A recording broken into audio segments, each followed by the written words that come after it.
At the moment in Edinburgh, if you are in existential crisis and feel at risk to your own life, you can go to the Royal Edinburgh Hospital, and with the best will in the world they will chat to you, and they are very reluctant to admit anybody unless they're in a psychotic state, because the admissions ward is a very difficult place for someone to go, particularly if they're in that fragmented state of a crisis. And if you are not on enough of an income to afford personal therapy, the waiting lists are crazy through no fault of their own with the counselling organisations. So when you know that there's a peer support group, you're desperate. Actually, most of the people that walk through to that group are really desperate. They've come through the system, they are probably taking medication or struggling around that.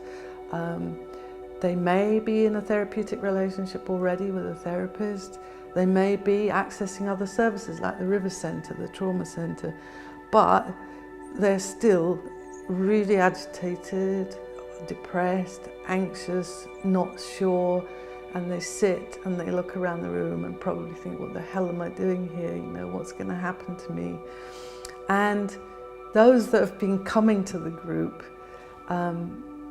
have such an amazing heart for remembering what that's like. I was facilitating the group last night with my colleague. One new person had walked in, and always, of course, when you walk in, if you're in a state of mental ill health, you're in a very vulnerable, exposed position. You don't have a strong sense of self, so feelings like insecurity and anxiety are strong.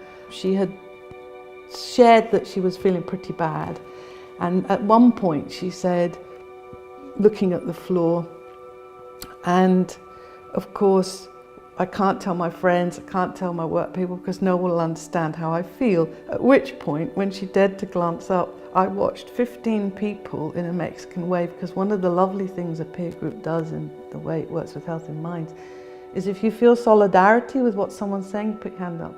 And this whole Mexican wave of a mirror coming back to her, of people who did know what it was all about. They've all been there, they know that isolation.